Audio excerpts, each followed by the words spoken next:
केहू देख ली तू पकड़ा जाइब हो, जयमाले के टाइम में थोड़ा जाइब।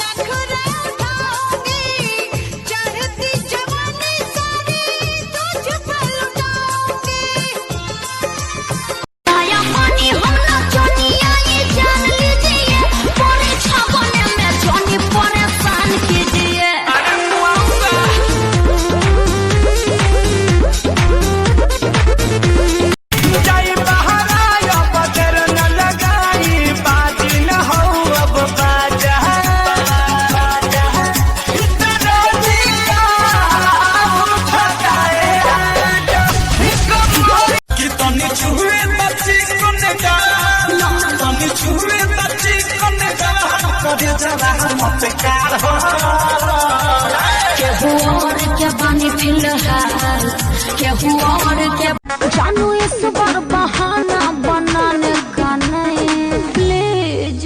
वो बेवफा है तुमको बुलाती है क्या जाने का नहीं।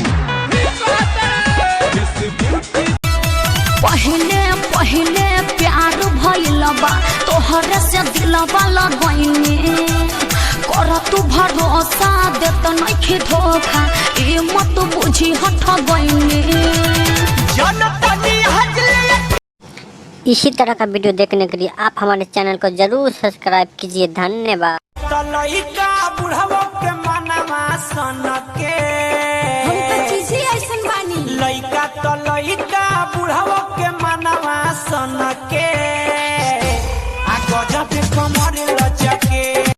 अरे जान मारे गोरी तोरा लाल गाल रे,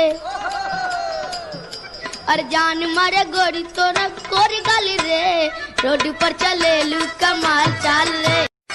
नहीं हस्बैंड नहीं फ्रेंड चाहिए, नहीं हस्बैंड नहीं फ्रेंड चाहिए, शादी से पहले जौन करे हमें ट्रेंड, वैसा ही हमें बॉयफ्रेंड चाहिए।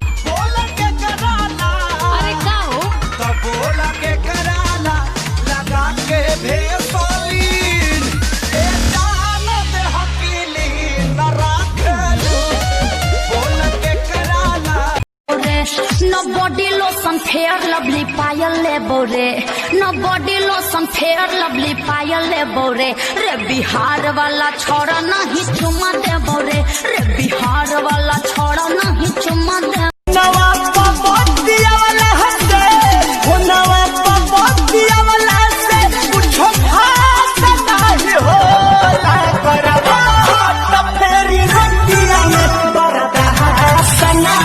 पहले बोले कि पूरा इंडिया घुमाएंगे, समझे? पैसा तुम्हारे पापा देंगे का? पहले बोले कि पूरा इंडिया घुमाएंगे, अब काहे कहते हैं साथ नहीं जाएंगे? हाँ बोलो बोलो ना।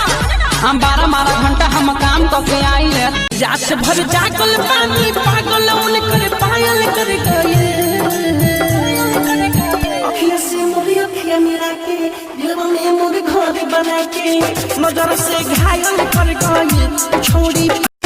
डर लागे वही मुँहे सियार भागल बा, खुदे जादव जी के खेत में बनिहार लागल बा। डर लागे वही मुँहे सियार भागल बा, खुदे जादव जी के खेत में बनिहार। ए राजा मीठी मीठी तोर बतिया, सोची सोची धर के छतिया। तोहर प्यारे प्यारे दोनों अखिया, सुते देता नहीं सारी रातिया।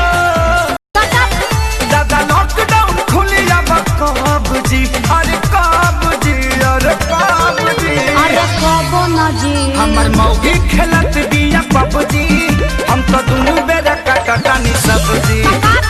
बना बना हमनी के सट गइल बा, अब तो लागी रोज छावा का हो। राजा रूप चाहे नवा का हो, तब मरते हो। अब पहले राती पियावा जब भीरी तोहरा गईल, हमके बतावा बात का भईल। बलब बरत रहे हो, बलब बरत रहे हो।